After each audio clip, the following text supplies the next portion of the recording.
Hello and welcome to another edition of the Mayor Dan Paletko Show.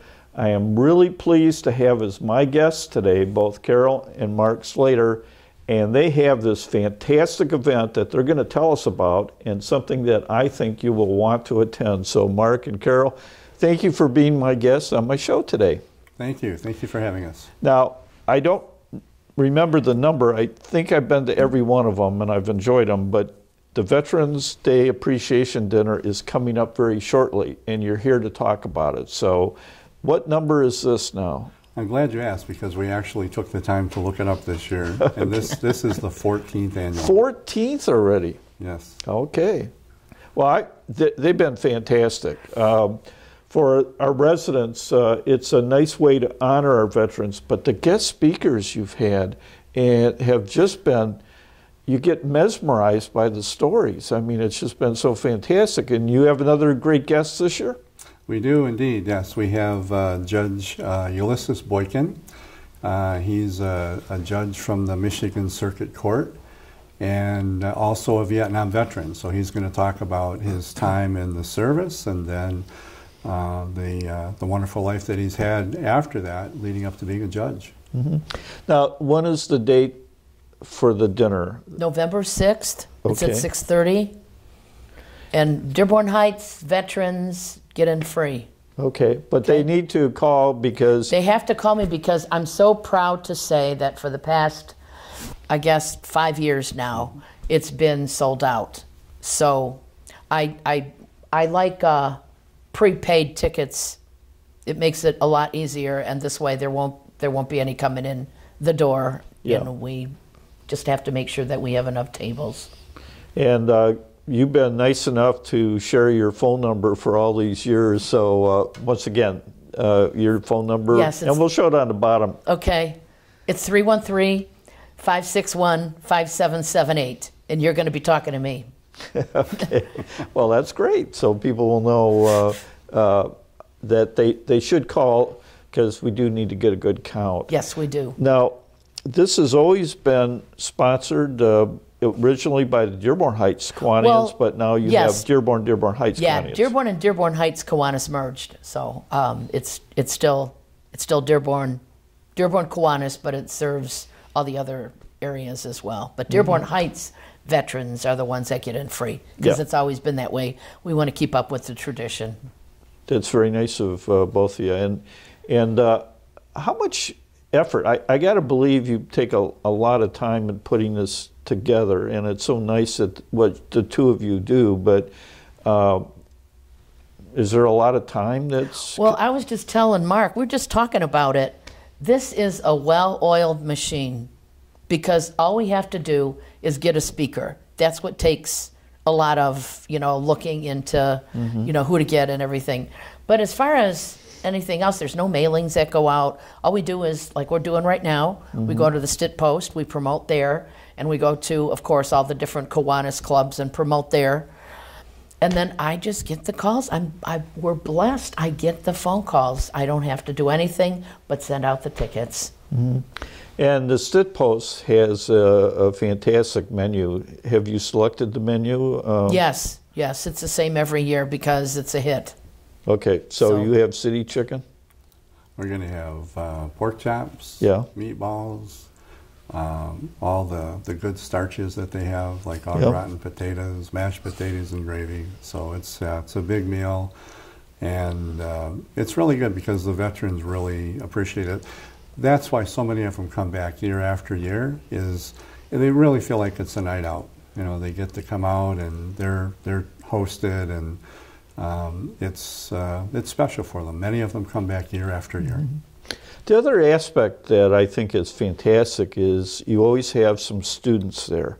And I think it's so important for the high schoolers or young people to get appreciation for our veterans and how our freedoms are not necessarily free, that a lot of people have lost their life to protect this country, to protect our freedoms.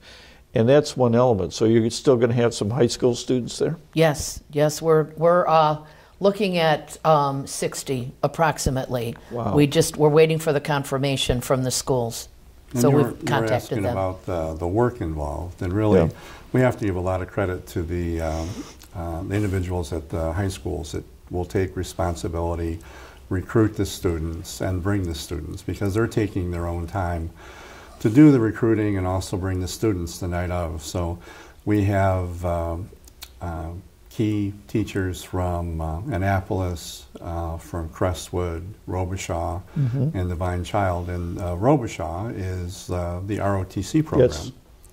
So Sergeant Grant there brings the youth from the ROTC. Yeah, and they bring in the colors, and it's always fantastic to watch them do that. And yeah, you really, I sit at the table and I'm just really proud when I see them come in with the flags and how they do it, and it really kind of gives you a nice warm glow. Yep. But the whole, I will tell you, if you really want to have an evening of satisfaction and really appreciation, I can't think of a better dinner. And it's just really, and that's why the two of you putting this together, what was the spark originally that caused you to put the idea? Because was it Carol's idea? Yeah. Yeah. I figured it was. There's a story behind it. My Uncle Frankie, he would call me up all the time. Hey, Carol, how you doing? Got the Polish accent, you know. Hey, Carol, how you doing? You know, did I ever tell you when I was in the service and I was on the USS Franklin, did you know I almost died? I almost drowned? And then he's telling me the whole story. And so every time he'd call, which is like once a week, he would tell that same story. So then, you know, I'd tell Mark, well, Uncle Frankie called again. He told that same story again. And then, like, both of us thought of it at the same time. Why don't he just tell everybody the story instead of just calling me up? You know, how you doing, Carol? Hey, did I ever tell you? So he was our first speaker. And those kids that came, they were, after the whole thing was over, they were all around him and talking and asking him questions. That made my uncle's day. He loved it. He just kept, when he calls, he said, do you remember when I was at your Kiwanis banquet there?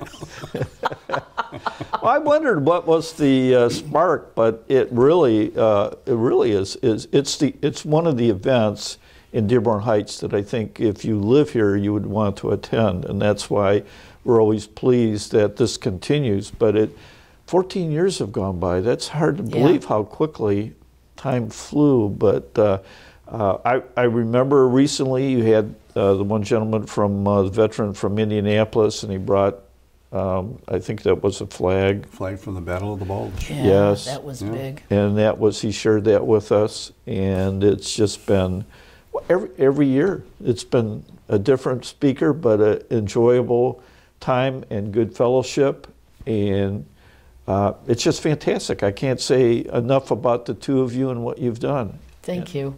Yeah, over the years we've been blessed to have 3 World War II vets. Carol's Uncle Frank was one of them. A couple of years ago we had Pete Sasoy, who when he spoke was 90 years old, and he was in great health only 2 years ago, and then something happened and he passed away. So we were blessed to have him on. We also had our second speaker after her Uncle Frank was a World War II vet who was actually in Hitler's cabin up north, so to speak, his getaway called the Crow's Nest, when the war was won. And he talked about the men literally jumping up and down on Hitler's bed in celebration. So over the years, we've really been blessed. Yeah, you get a real image of history from these speakers. They were there, they lived it, and it comes through, the sincerity, and it's fantastic. So that is coming up for the Stitt Post.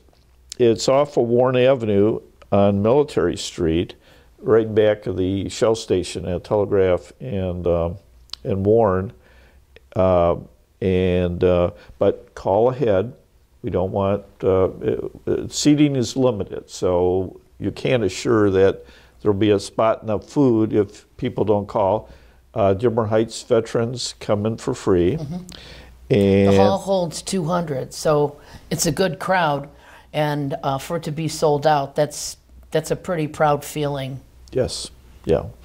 And it's going to be held on Wednesday, November 6th at 6:30. Now, is that when the doors open, or 6:30 when the event starts?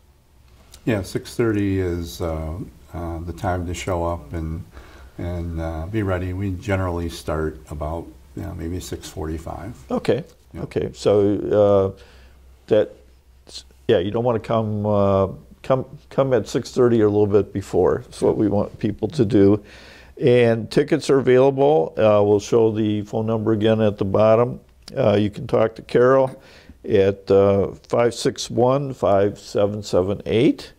And is there anything else that we didn't cover? Just really want to invite everybody to come. It's an opportunity for anyone in the community to come out and say thank you to the veterans. It's a very emotional evening. A lot of pride for everyone involved. So just take a few minutes out of your day, come have a nice dinner, and feel some community spirit and some pride. The other thing, and when I was at Crestwood High School, I was one of the charter members of the Key Club. And so the Kiwanis are a great service organization. You want to give a little plug for maybe people out there looking for a good fellowship, good service. They're great members. You'll enjoy yourself. But if they want to become members of the Kiwanis Club and help out on your activities, how can they do that? We'd love to have additional members come and have an opportunity to do community service. We do a number of projects throughout the year in the community, and we meet every Wednesday right here in Dearborn Heights at the PLAV, which is located on Warren, just west of Telegraph. We meet every Wednesday at 6:15 p.m. And we would love folks to come out, and it's a dinner meal. You can come out and have dinner, and we have speakers that talk about activities that are going on in the community on an ongoing basis. And then at our meetings, we also talk about the types of upcoming fundraising activities and community service activities that we do. Mm-hmm. And just get into Kiwanis Club of Dearborn Heights, or no, it's Kiwanis Club of Dearborn. Then just type that in, and then we have our own Facebook page, and all that information will be there. Very good. But I thought we should give a little plug, because you could always use more members. And I had the fortunate as a young man to, they used to invite us as Key Club members. Mr. Mac McDonald was our advisor. I don't know if you knew him or not, but great advisor, and it was real eye-opening when I went to the meeting. But the one good thing is all those young people were free of any fines, as I recall. But it really is an enjoyable experience. That's why, if you're looking for a good fellowship, I think this is, there are people like Mark and Carol here who you will enjoy their company and spirit and have a good time. So consider joining the Kiwanians. Absolutely come to the dinner, but also consider becoming a Kiwanian. So is there anything else that we haven't covered? I think we've covered it well, Mayor. Covered well. Well, thank you for being a guest on the Mayor Dan Paletko Show, and thank you for watching another edition of the Mayor Dan Paletko Show.